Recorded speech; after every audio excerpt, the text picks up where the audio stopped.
Oke, di sini untuk pasar belakangnya, di sini ada era industri 4.0 dan pasar revolusi industri modern yang ditandai dengan integrasi teknologi digital. Terus ketergantungan digital berarti aktivitas manusia mulai dari komunikasi bisnis hingga pengelolaan data. Jadi untuk sekarang itu apa-apa serba digital. Terus juga data sebagai aset penting memiliki nilai strategis seperti halnya uang atau properti karena berisinya informasi dan digunakan untuk pengembalian keputusan. Jadi data itu emang penting banget ya untuk naik data bisnis atau data bisnis untuk analis untuk menunjang prospek ke depannya. Oke, yang tingginya adalah pentingnya keamanan database. Jadi untuk melindungi data dari akses ilegal, pencurian, perusakan atau manipulasi. Jadi wajib kita untuk melindungi keamanan database kita. Oke, rumusan masalah di sini ada pengertian database. Database adalah kumpulan data yang terorganisir, yang terhubung sehingga dapat diakses, dikelola, dan diperbarui dengan mudah menggunakan komputer. Pentingnya keamanan database untuk menjaga data agar tetap rahasia, utuh dan tersedia dari ancaman seperti peretasan, kebocoran ataupun kerusakan. Ditambah lagi satu ada virus atau malware. Oke, yang ketiga ini adalah regulasi keamanan database. Aturan atau standar yang mengatur cara melindungi data agar tetap rahasia, aman dan sesuai hukum. Jadi untuk regulasi ini termasuk dengan standar operasional protokol yang dibuat untuk melindungi data kita. Oke. Tujuan dan manfaat. Memahami konsep database, regulasi, ancaman dan pencegahan. Mengatur dan melindungi data, pencegahan tetap aman, akurat dan dapat diakses. Terus yang kedua adalah manfaat bagi perusahaan dan pembaca. Data lebih aman, kerja lebih efisien, terus menambah pengetahuan cara mengelola dan melindungi data kita. Jadi di sini kita udah bisa tahu nih konsepnya database, regulasi, ancaman dan pencegahan, dan manfaatnya apa aja sih untuk perusahaan nantinya buat kita. Oke, jadi lagi pertanyaan. Selanjutnya ada ancaman utama pada database. Yang pertama itu pencurian penyalahgunaan data. Misalnya backup database yang tidak terlindungi dicuri atau diakses secara ilegal. Yang kedua, non-SQL injection. Hacker menyisipkan perintah berbahaya melalui input untuk mengakses atau memanipulasi data. Yang ketiga, kebocoran data. Informasi sensitif terpapar ke publik tanpa izin, seringkali akibat kesalahan konfigurasi atau penggunaan sistem. Yang keempat, penyalahgunaan hak akses. Karyawan atau pihak internal dengan hak akses berlebihan menyalahgunakan kewenangannya. Dan yang kelima, kelemahan konfigurasi. Pengaturan default atau konfigurasi yang tidak aman membuat celah bagi pengguna.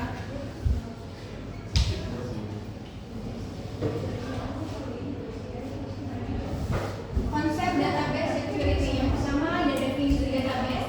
Kumpulan data agar mudah disimpan, dicari dan dikelola. Database security, perlindungan database dari akses ilegal, kebocoran atau kerusakan agar data tetap aman dan akurat. Tujuannya melindungi data, hardware, software, dan jaringan.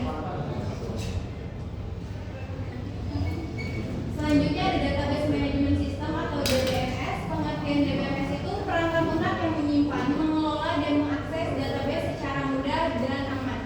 Komponennya itu ada hardware, database, software, dan user. Contoh database-nya ada SQL Server, Oracle, MySQL. Model basis data yang pertama ada grafis, jaringan, relasional, atau paling umum DBMS. Selanjutnya akan dilanjut oleh rekan saya. Oke, selanjutnya analisis data dan alat bantu. Oke, di sini kita ada 3 poin penting. Yang pertama itu ada DFD. Ya, itu termasuk tools untuk analisis dan alat bantu untuk pengembangan database. Kayak DFD itu diagram sekarang mana yang menunjukkan lalu dari proses input. Jadi proses dari database itu sendiri. Yang kedua ada program sebagai alur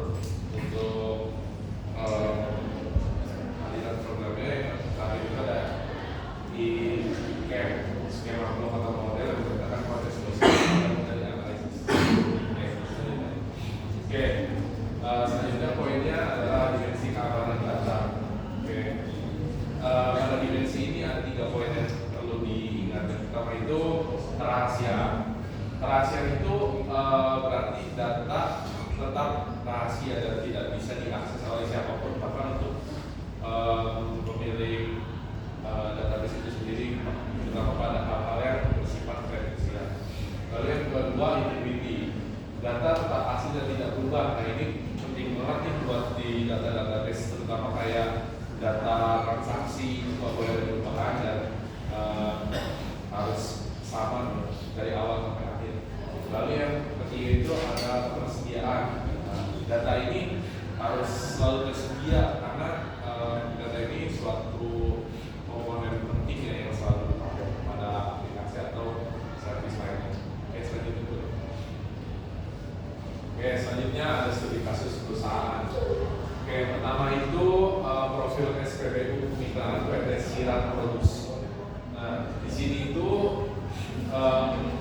perusahaannya latar belakangnya pembesaran ternak ayam. Nah, di perusahaan itu ada yang namanya DOC, pakan dan obat. Lalu mitra itu menyediakan kandang dan tenaga kerja. Lalu dari latar belakang itu sebagai mitra akan menyediakan data produksi, mitra, pemasok, penjualan dicatat dalam sistem IRO. Bisa pakai Microsoft Dynamics serta berbasis SQL Server. Nah, kemungkinan dari konsep ini kita harus menerapkan poin-poin penting sebelumnya pada dimensi pemantauan dan monitoring, keamanan hingga otorisasi. Lalu di aktivitas ini juga kita bisa lihat jenis kita harus tahu juga jenis bisnisnya dan spesifik data yang perlu diamankan. Lanjut. Selanjutnya ada 4 poin dalam strategi pengamanan data. Yang pertama itu access right assignment. Nah, access right assignment itu kita harus bisa menentukan siapa yang berhak mendapatkan akses. Lalu yang kedua, autentikasi. Ketika sudah menentukan yang berhak, kita harus tahu siapa yang memegang autentikasi atau kuncinya. Nah, itu bisa diberikan dengan beberapa protokol keamanan. Lalu yang ketiga itu ada upaya perlindungan dari antivirus atau jaringan yang bekerja pada sistem tersebut. Yang keempat itu ada backup dan recovery. Ketika 3 poin ini gagal, ada satu langkah terakhir yaitu backup dan recovery. Selanjutnya, lanjut. Selanjutnya adalah penguatan keamanan. Yang pertama nih kita harus didasari dengan yang namanya SOP dan training. SOP itu aturan kerja dan pelatihan rutin. Terus yang kedua ini ada firewall dan standar software. Dengan mana firewall yang akan dipakai kita nanti itu sudah distandarisasi oleh nasional ataupun internasional untuk mencegah akses ilegal dan virus ini. Oke, yang ketiga ini ada IT organization dan audit. Jadi untuk memastikan keamanan dan kepatuhannya lebih terjaga lagi karena ada IT audit. Oke, lanjut. Oke, kesimpulan dari presentasi kita pada hari ini itu di dalam era digital karena data sudah menjadi aset yang strategis layaknya uang atau properti. Database security ini bertujuan untuk menjaga kerahasiaan, integritas dan ketersediaan data dari berbagai ancaman seperti peretasan, pencurian, kebocoran maupun penyalahgunaan hak akses oleh orang yang tidak berwenang. Jadi di sini alangkah baiknya kita untuk mengatur lagi nih pengaturan hak akses dan autentikasi agar hanya pihak berwenang yang bisa mengakses data. Jadi kita lebih aware ke depannya dalam atasan kita ataupun akun-akun Google lainnya agar tidak sembarang orang yang memilikinya. Yang kedua ini ada perlindungan sistem dan jaringan melalui antivirus, firewall, serta software resmi. Yang ketiga ada backup dan recovery. Backup data itu perlu jika hilang jadi bisa kita recovery kembali untuk menjaga ketersediaan data ketika terjadi gangguan. Yang terakhir SOP, pelatihan dan audit untuk memastikan kepatuhan dan meningkatkan kesadaran. Oke, sekian dari kelompok kami. Kurang lebihnya mohon maaf. Wassalamualaikum warahmatullahi wabarakatuh.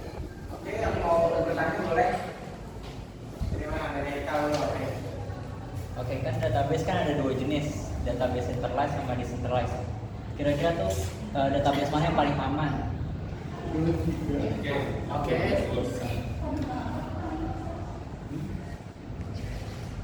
Oke, selanjutnya ada yang mau nanya lagi?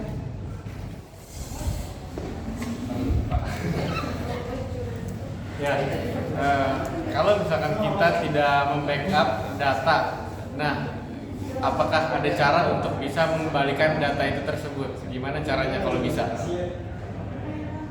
Ya. Bagus. Dan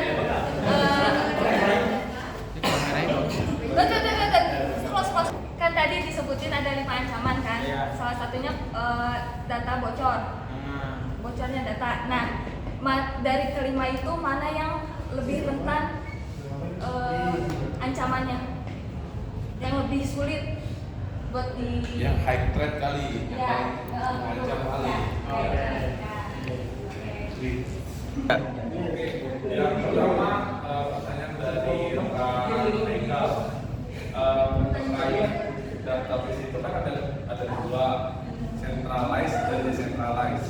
Nah, mungkin lebih tepatnya apa ya, kalau database itu yang dikenal biasanya itu relation database sama non relation. Mungkin kalau centralized sama decentralized itu cara distribusinya ya. Kalau cara distribusinya itu yang paling aman ya decentralized, karena nggak ada yang ngatur sama sekali. Dia bergerak kayak rantai aja, kayak rantai aja. Semua orang bisa masuk ke rantai itu, bisa berperan menjadi database itu. Semua orang juga bisa pergi terus masuk dan nggak ada yang ngatur. Karena secara definisi kan decentralized ya, jadi nggak ada pihak ketiga yang autoris itu buat mengelola itu data.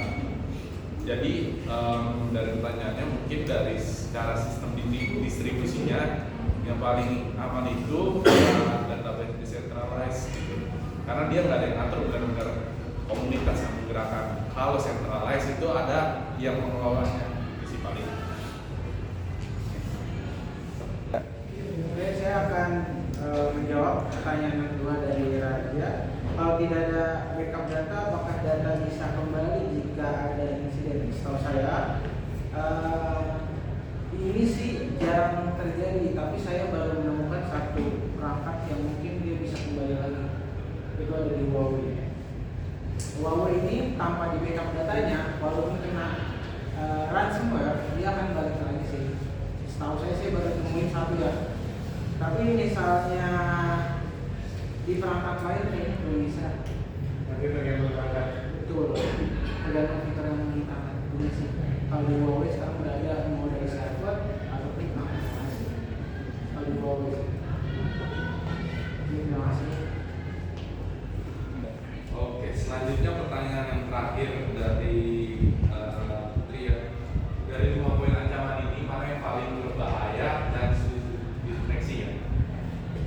Mungkin menurut saya pribadi yang paling berbahaya itu dan sulit terdeteksi, terutama sulit terdeteksinya ya, dari 5 ini di SQL injection. Kenapa sulit terdeteksi? Karena SQL injection itu misalkan jadi data itu udah masuk ke produksi, ini udah dipakai banyak orang. Nah, kerentanannya itu ada di sistem kita sendiri. Kita mungkin lupa untuk telah divalidasi atau di web servernya, harusnya nggak boleh dimasukin query SQL atau query non SQL itu lupa lah kita error. Nah, dari situ bisa lo diambil tuh database kita di dalam lah, entah itu table user, table kredensial. Nah, ini contohnya ada di mana?